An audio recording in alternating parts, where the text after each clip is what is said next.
You're listening to Autumn on the Air, the weekly podcast that brings you conversations about the impact of research commercialization and the people who make it happen. Join us for interviews with patent and licensing professionals, innovators, entrepreneurs, and tech transfer leaders on the issues and trends that matter most.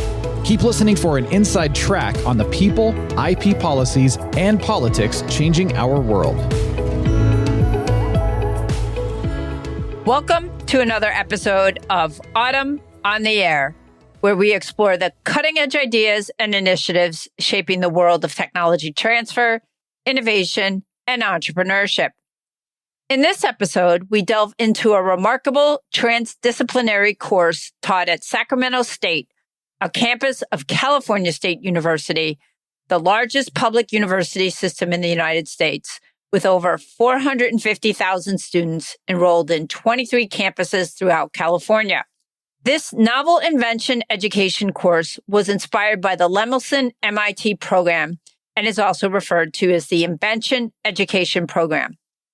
This groundbreaking initiative combines invention, entrepreneurship, and social impact to empower students to develop innovative solutions to real-world problems in their communities.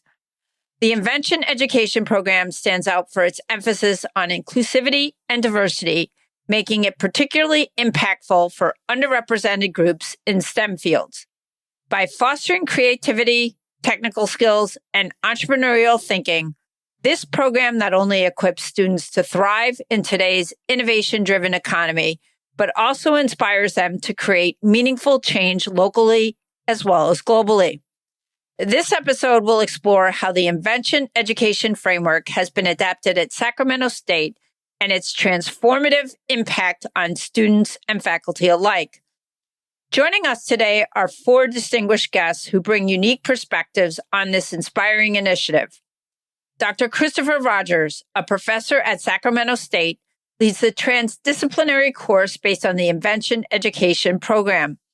With a background in fostering innovation through education, he has been instrumental in bringing this inventive curriculum to life for his students. Raphael Gazel-Sinclair is the Technology Transfer Officer managing the Office of Innovation and Technology Transfer at Sacramento State. Raphael provides insights into how this Invention Education Program aligns with broader institutional goals of promoting innovation and supporting the commercialization of student inventions. Stephanie Couch is the Executive Director of the Lemelson-MIT Program. She is the driving force behind the Invention Education Program's mission to democratize invention education. Her leadership has helped expand opportunities for diverse learners to engage with invention processes and entrepreneurial ventures. And finally, Michael Sima, who serves as the Faculty Director for the Lemelson-MIT Program. Michael brings deep expertise in innovation and education. His work ensures that programs like the Invention Education Program are grounded in robust research and practical application, enabling students to tackle pressing societal challenges effectively. Together, our guests will discuss how this transdisciplinary course empowers students to identify community challenges, develop innovative solutions, and build pathways to entrepreneurial success. Welcome to the podcast, Chris, Raphael, Stephanie, and Michael. Thank you, Lisa, for having me today. Thank you for including me in this podcast, Lisa. And we're really grateful to you, Lisa. Thank you so much. Yeah, thanks, Lisa. Well, I'm really excited to have the four of you here because we have a really great topic to talk about today.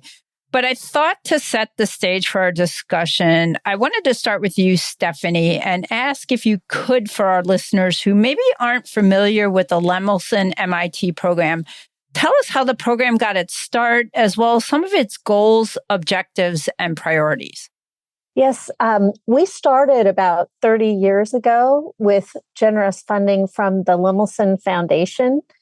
And when we started, our mission was to inspire young people to live creative and inventive lives. And so we accomplished that mission by awarding prizes to prolific inventors and to collegiate inventors. And we continued doing that for many years.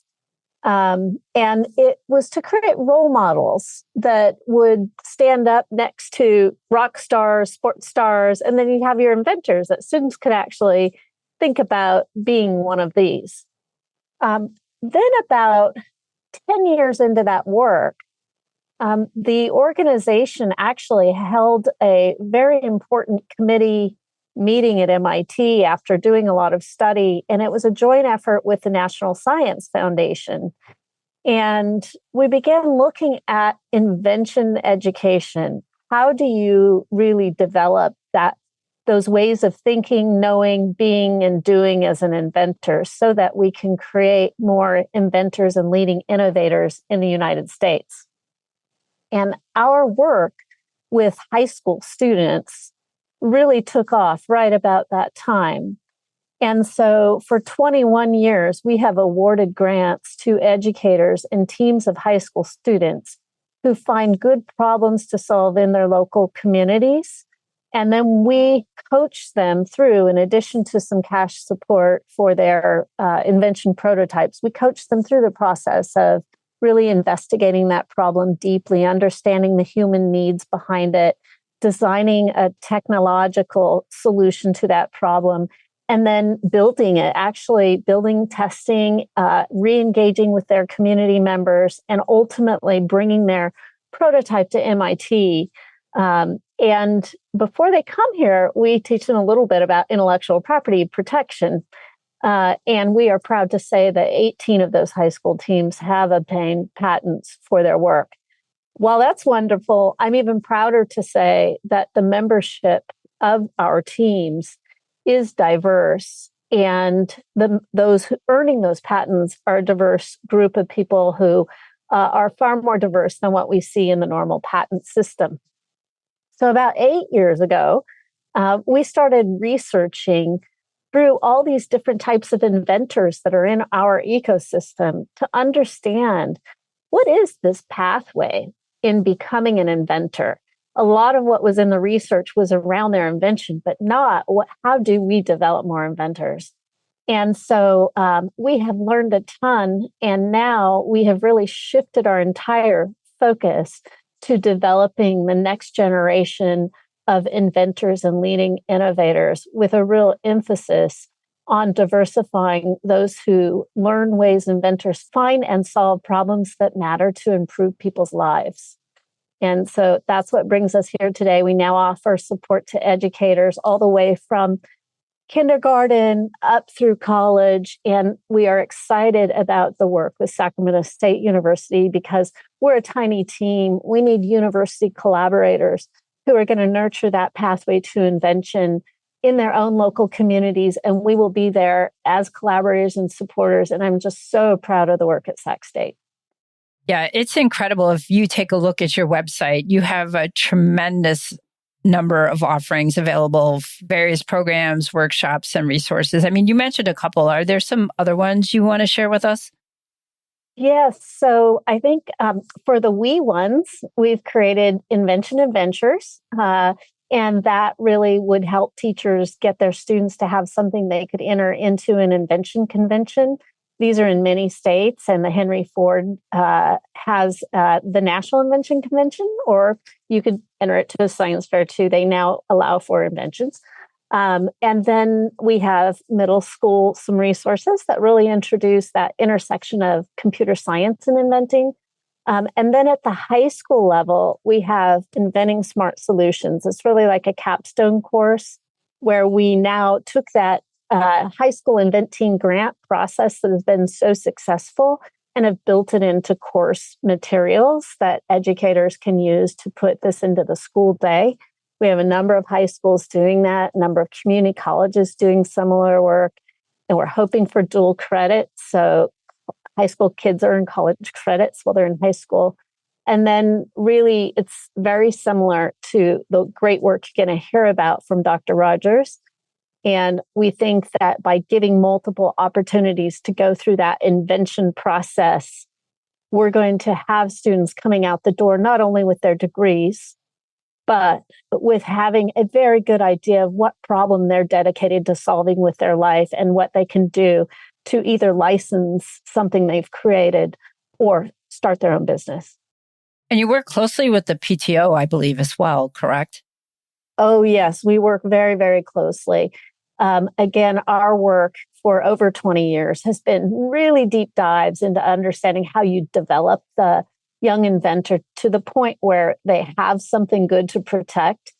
And we have partnered very closely with the USPTO to borrow and draw on their resources for then helping them know how to protect that good idea. And we're particularly excited by things like their pro bono patent attorneys, because our young inventors don't have the resources to go hire an attorney. So that's very exciting. And then also they have what's called the MTIP program, where they prepare teachers every summer at workshops for how to teach the intellectual property literacy component and bring that to students. And in the Republic of Korea, where they do this sort of teaching within the school day across their schools, you see much greater diversity in the percentage of patents that are being earned by women. And so we think that this 1-2 combo is really going to be key to bringing greater diversity in the United States to those who are earning patents. So, Michael, I want to turn to you and ask about one program in particular. Stephanie mentioned several different programs, but the one I want to talk to you about is the Invention Education Program, which works with higher education faculty and staff to develop their understanding of the invention process and practices, and also to help them with design or maybe redesign of any courses or program offerings that they might have. Can you tell us a little bit about how this program got its start and some of the universities and colleges that have so far implemented the program? Yeah, sure.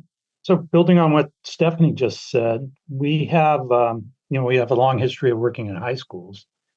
And for the most part, that 20 plus year experience has been primarily in an after school setting.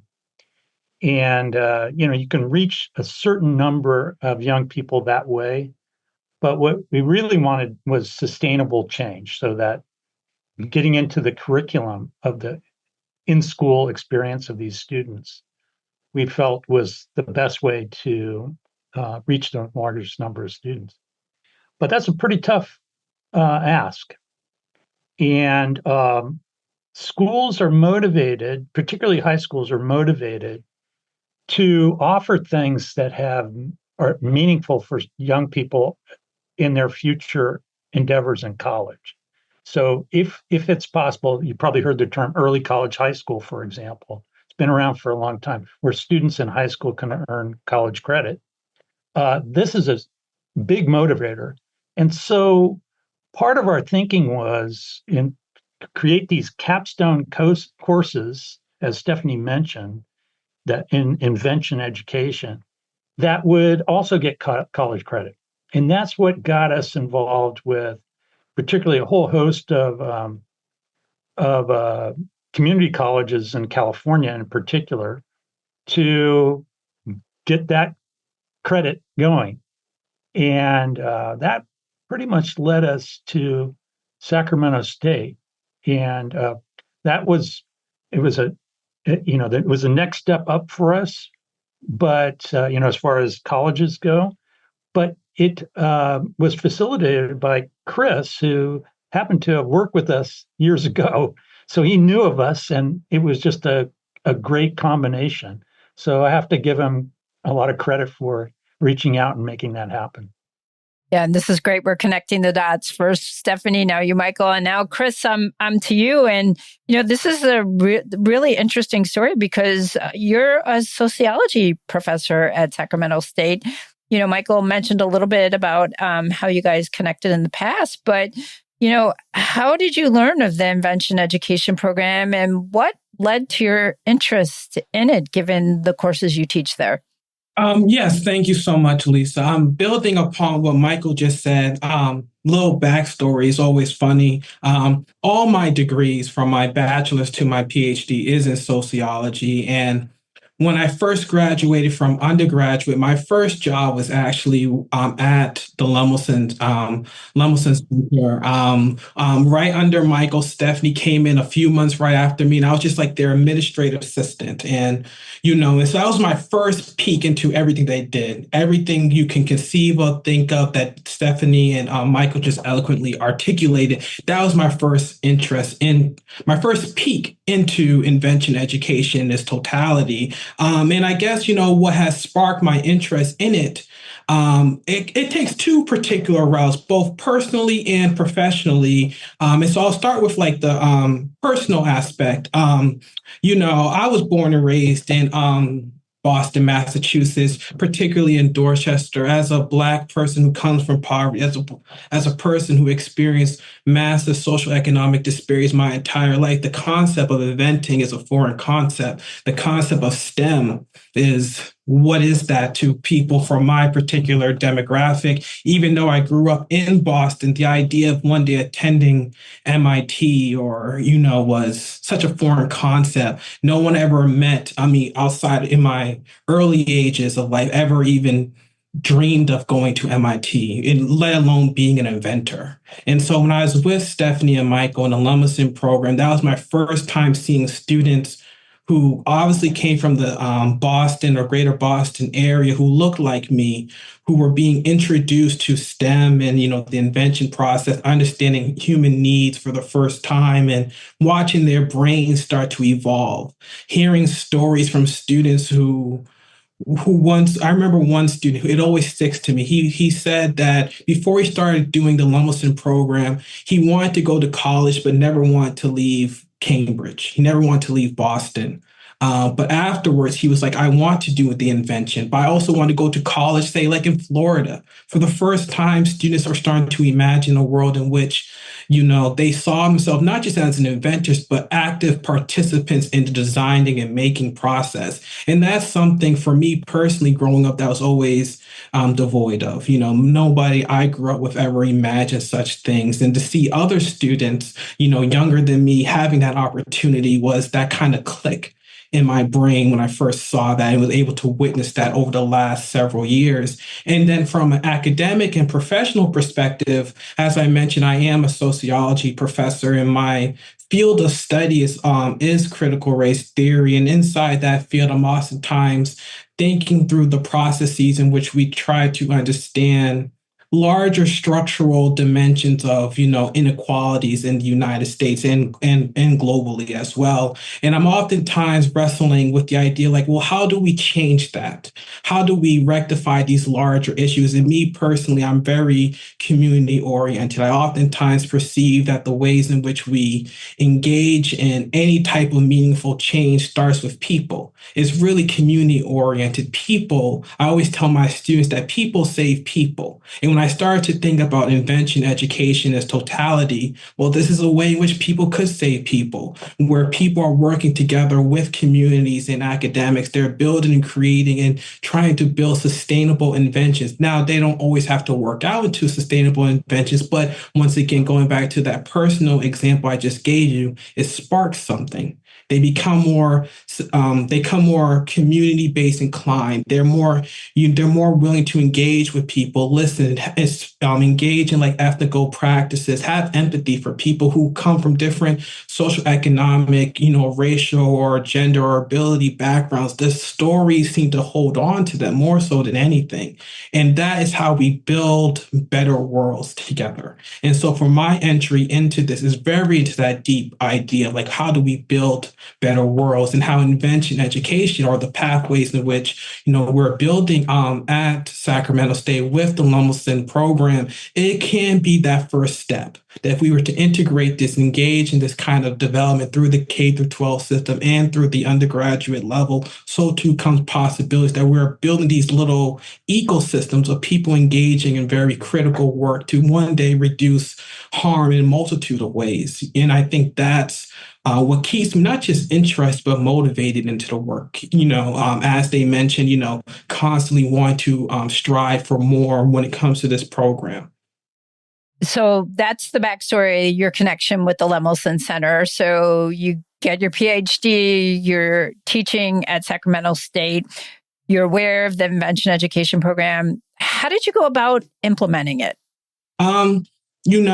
It started with the word, I always like to use the word vulnerability, right? And I use that instead of transparency because I was very vulnerable with my college, which was the Social Science Interdisciplinary Studies with the College of Computer Science and Engineering, with the library and the makerspace, that I simply told them the truth, that I am not an inventor. I am not STEM oriented. I am not that person. But I believe in this processes and what is possible if we are able to come together. Stephanie and Michael could talk about this a lot more, but inventing is a team sport. It takes a multitude of people from various backgrounds to come together to create even one singular thing. No one ever does it alone. There has been no progress in human history that has ever just been done single-handedly. It takes a team. It takes a multitude of people. And when it came to implementing invention education at Sac State, I had to be vulnerable and be willing to say, I don't know everything, but this needs to get done because this means something to people who look like me. This can mean something more to how we move the needle forward, especially when we think of innovative ways in the 21st century that integrate, the social sciences with growing technologies. So it first started there, right? And then it was a deep process of going through the curriculum committee. As anyone who is listening to this podcast, who is a professor and academic, trying to get a course approved and developed at a university that's brand new takes a very long process. And it took that process and having a team of very brilliant people that are far more experienced than me, helping me along the way and showing me what is to do.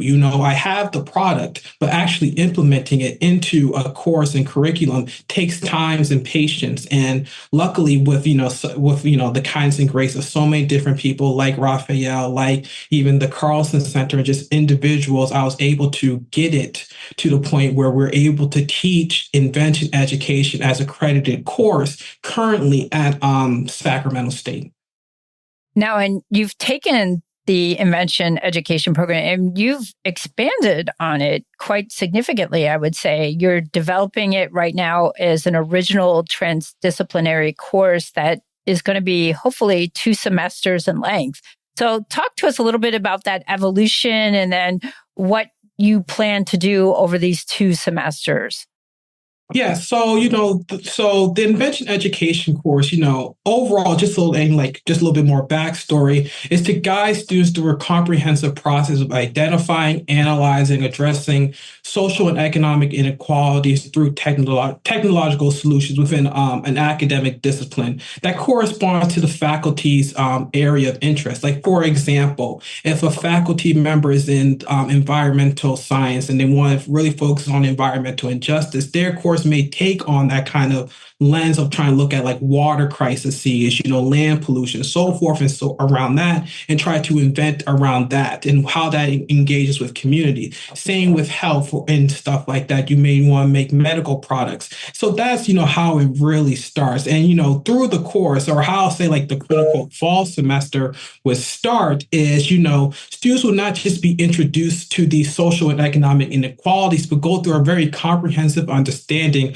of qualitative research methods, really understand the power of talking to people, engaging with community members, and students will test that. They will go into the community, talk to people, understand their needs, understand what is impacting them. I always say a great question to ask people is, if you were talking to someone, you're trying to understand how the material world is impacting them, ask them, what do they hate? What do they hate about their daily life as they're trying to get to work or they're interacting with communities? Look there and take those notes. Like, hey, they're talking about transportation. They're talking about how this system does not work, so forth and so on. So students will identify unmet needs, and then they will start to, engage with research, understand not just, in a traditional sociological sense or social science sense of like how gaps in initiatives or policies or practices, but look at technological solutions. People are inventing, engaging, and prototyping on a multitude of levels.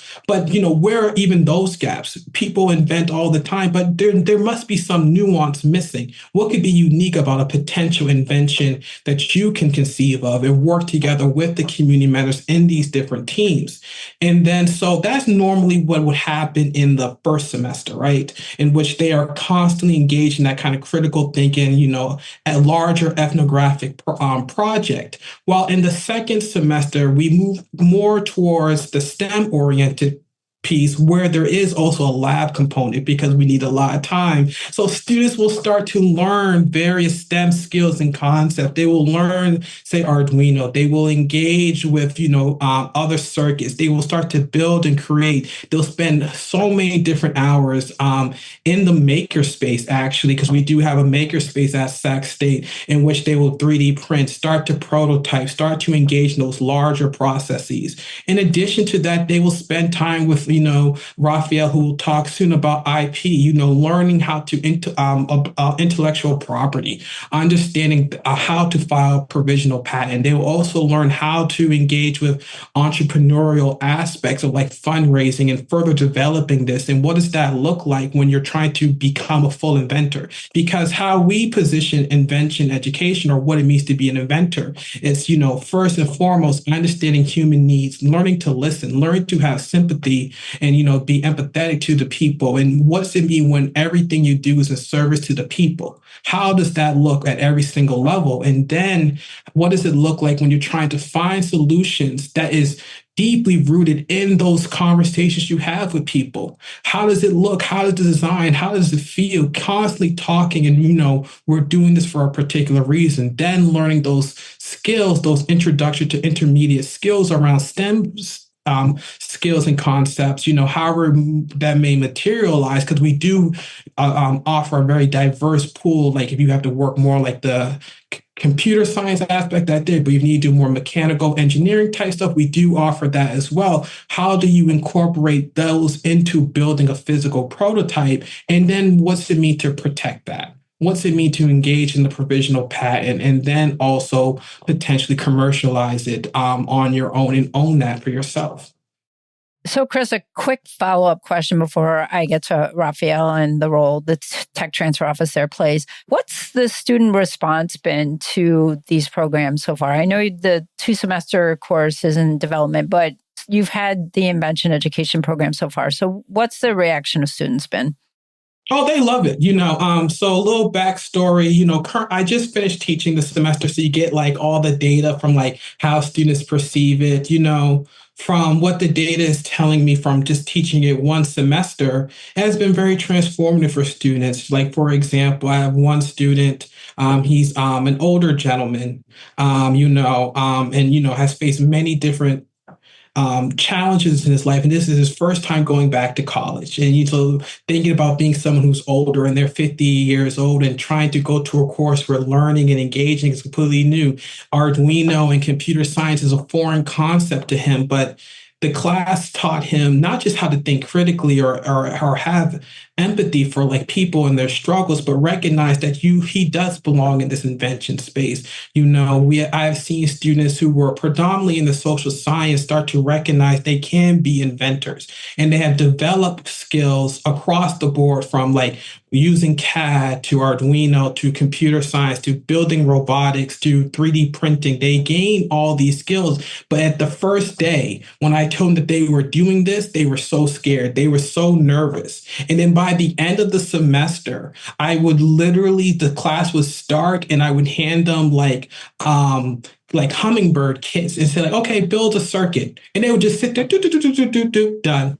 And so it has been very transformative. And then also listening to people like Michael and like other people, guest speakers, to tell them that, I'm telling them about the invention process, but also help them recognize that when you're inventing, there is no there is no correct answer. There is no linear progression in your learning process. It's a lot more messy in the sense there's a lot of ups and downs and turns and twists and recognizing that, but also recognize that you have the support of not just faculty, but a team to help you guide you through the processes. And so it has been really exciting and transformative for even teaching it in a very controlled space and only doing it for one semester. At the end of the semester, we had, there were 27 students and there were 5 teams total. We had 5 original invention ideas already prototyped, already shown. They did everything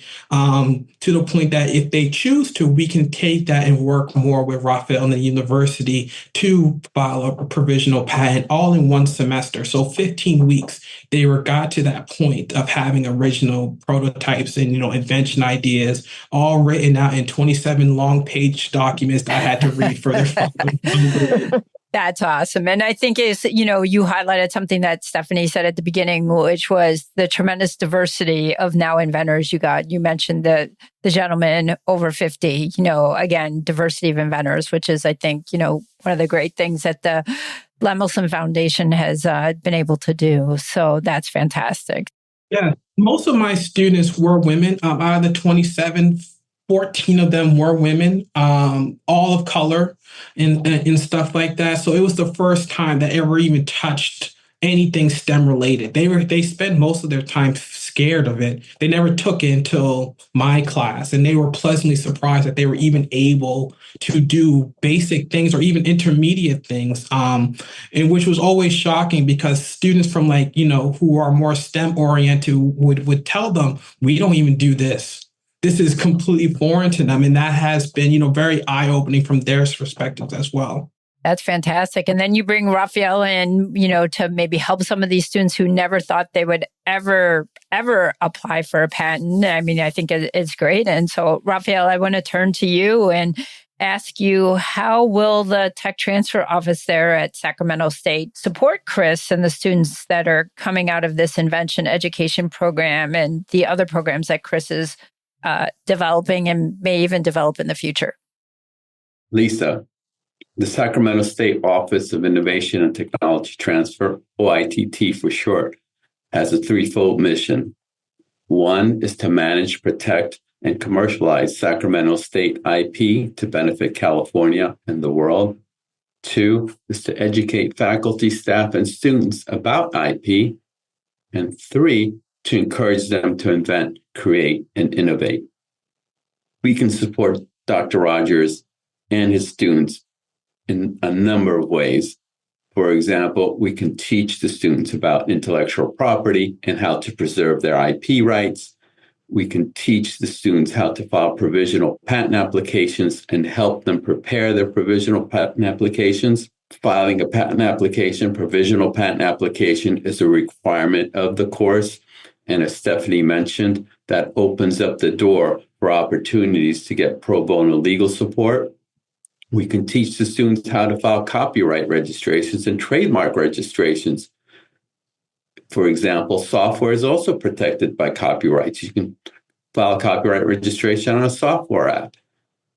They want to start a company. They want to protect their product name. They want to protect the name of their company. We can show them how to file trademark registrations. We can teach them how to write brief, non-confidential marketing summaries and help them with writing these non-confidential marketing summaries. They can post these summaries on our OITT website. And if Autumn allows us to, we will post them on the Autumn AIM website. We can also teach the students about non-disclosure agreements, license agreements, and other contracts that they can use to protect and or commercialize their IP. So, Raphael, that's a tremendous amount. So, I mean, I love the fact that the students are required to file a provisional patent application as a result of taking this class, because there's so much that can be learned from doing that. So that leads me to ask, do you anticipate any startups resulting from any intellectual property generated from these programs, or are there any success stories that maybe you can share with us? I know it's really early. Lisa, I foresee that many startups will result from the IP generated in invention education courses as well as other programs. And I especially see startups that will be founded by women and underrepresented minority students. Sacramento State, we're very committed to fostering student innovation and entrepreneurship, along with diversity, equity, and inclusion. In 2017, the Carlson Center for Innovation and Entrepreneurship was established with the gift of $6 billion from Dale and Katie Carlson. The Carlson Center fosters innovation and supports our student entrepreneurs by providing educational, mentorship, networking, and funding opportunities. As you heard from Dr. Rogers, the Carlson Center will also be supporting Chris in this Invention Education Program. In 2022, I established the Office of Innovation and Technology Transfer and also created an intellectual property module for an online graduate school success course that over 1,000 new graduate students take every year. Sacramento State is one of the most diverse universities in the nation. 55% of our undergrad students are female. We are an Asian American, Native American, Pacific Islander serving institution. We are a Hispanic serving institution. And this year, we became California's first Black serving institution. I do have a success story that I'd like to share with you. I've shared it with thousands of other students, actually. And it's about one of our African-American students who has been on the advisory board of the Carlson Center for several years now, and who is very much like Dr. Rogers' students, and is also named Christopher. That's pretty funny. That's a coincidence. Yes, over 20 years ago, Chris Johnson, graduated from Thorne High School here in Sacramento. He attended Sacramento State for 2 semesters, and then he transferred to the University of California, Davis, just 20 miles away. And in 2002, he graduated with a BA in communications. While at UC Davis, Chris came up with the idea for a microwave cooker for ramen noodles. And as we know, many of our students don't have a lot of money, and they eat ramen noodles quite often because it's a very inexpensive food. 10 years after he graduated from college in 2012, Chris filed a U.S. patent application for his universal ramen cooking container. He also formed a company called Rapid Brands and started selling this cooker at the UC Davis bookstore and the local Walmart. In fact, he went into the local Walmart and asked the manager if he can sell his cooker there. And the manager said yes. Now, the cooker sold for $5.99, but it cost less than $1 to make. So there was a pretty high profit margin there. In 2013, he went on Shark Tank and negotiated a deal with Mark Cuban for a $150,000 loan and a $150,000 investment in exchange for 15% equity in his company, Rapid Brands. But after the show, Mark and Chris were not able to close on the deal. That happens often in Shark Tank. They agree to a deal on the show, but afterwards, the deal does not close. But that was a good thing, because 2 weeks after the show aired, Rapid Ramen Cookers sales skyrocketed.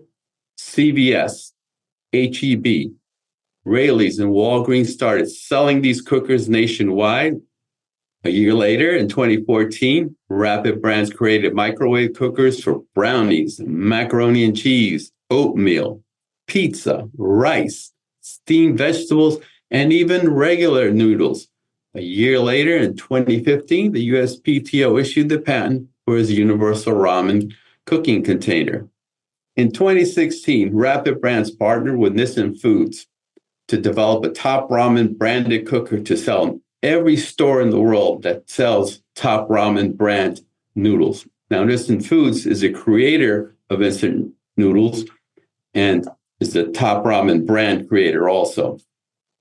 In 2016, he also executed licensing deals to place Disney and Nickelodeon characters on Rapid Ramen cookers. Now let's fast forward to 2024. Rapid Brands has products in 50,000 retail locations and 1,100 college bookstores. Rapid Brands has sold over 50 million cookers. Rapid Brands has had hundreds of millions of dollars in sales and Rapid Brands has become the fastest growing microwave cookware company in the world. Dr. Rogers' Invention Education Program will create more successful student inventors and entrepreneurs just like Chris Johnson.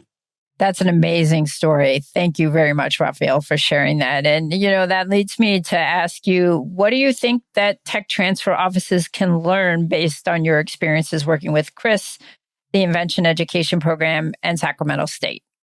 Lisa, I have been in innovation and technology transfer for 25 years now.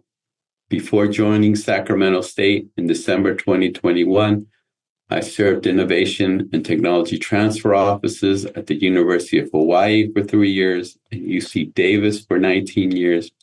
And I think that tech transfer offices have to do more to teach their students about IP, about inventing, about innovating, and about starting businesses, especially women and underrepresented minority students.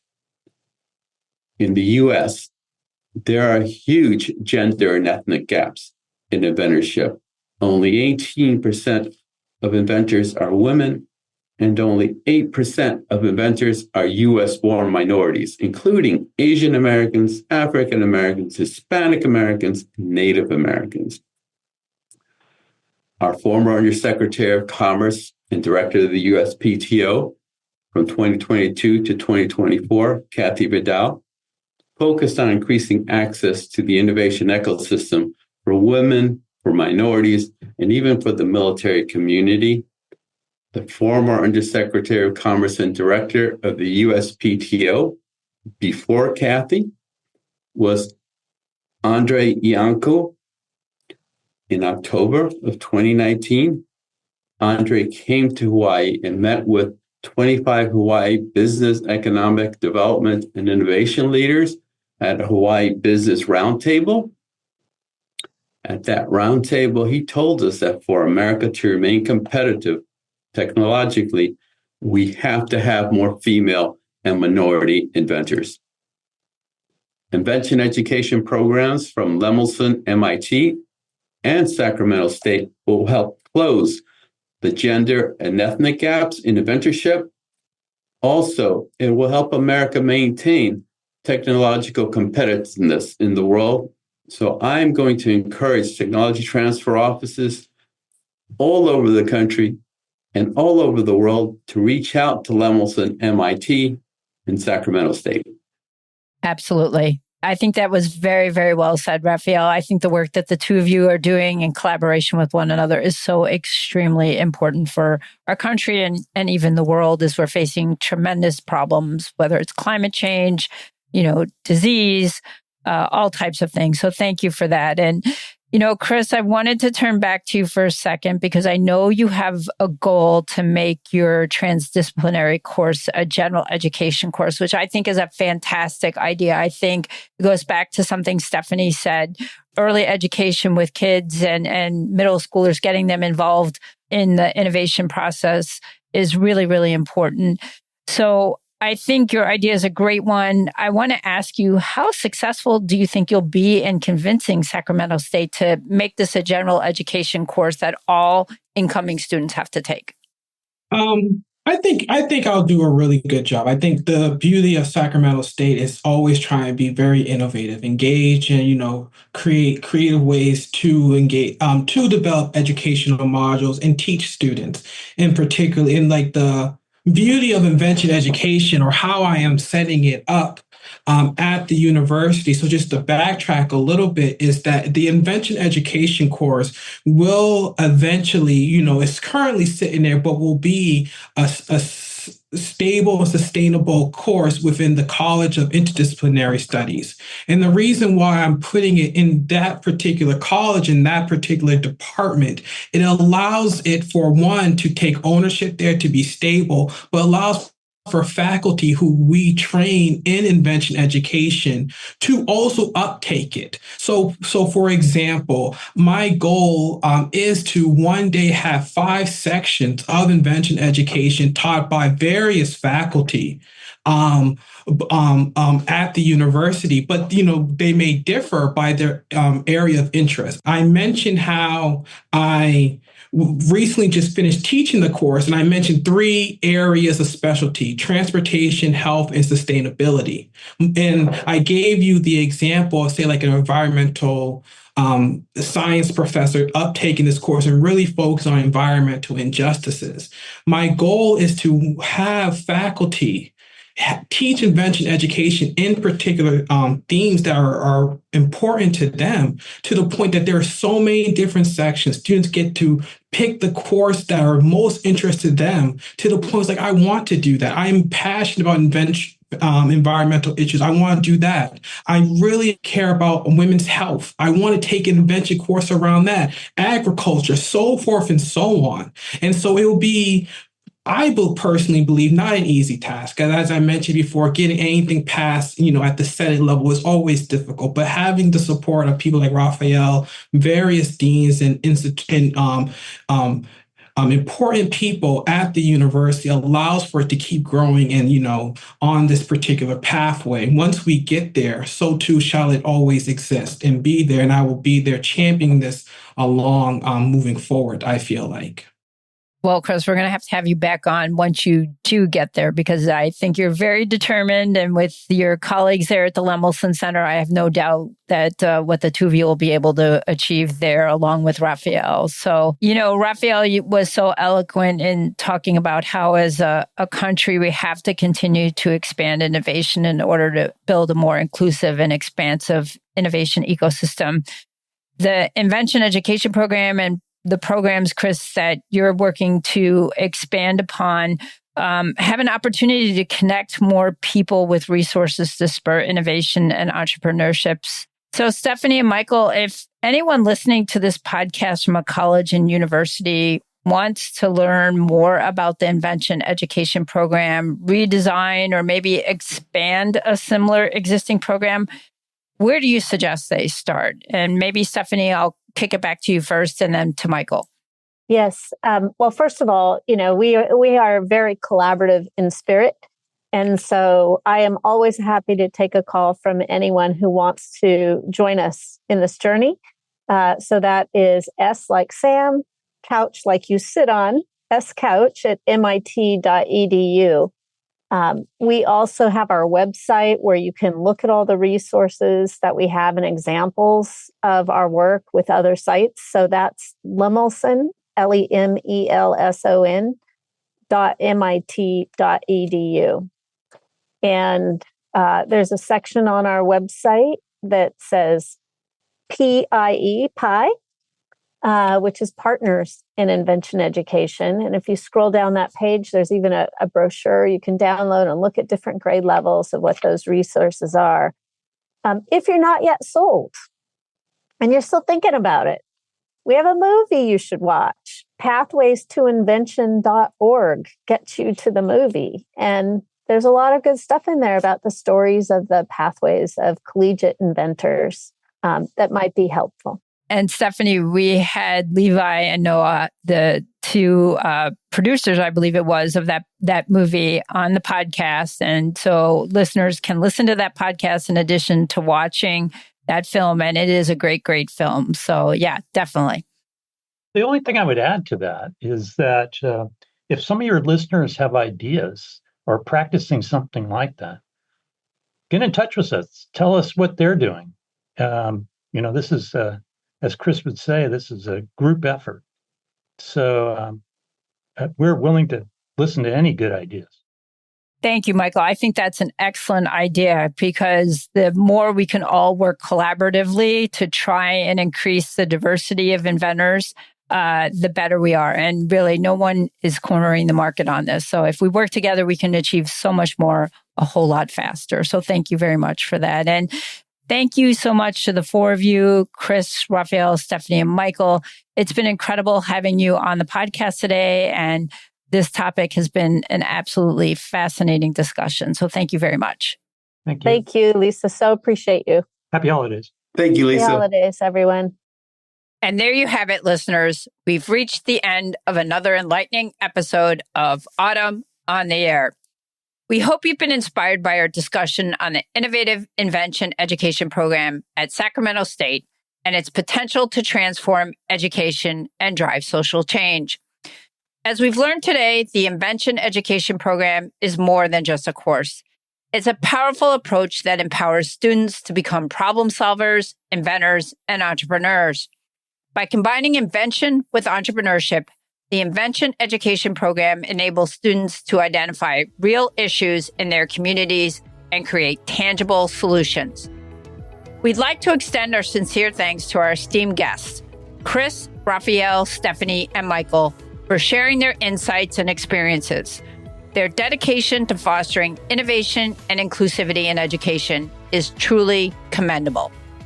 Remember, programs like the Invention Education Program are paving the way for a more diverse and inclusive innovation economy.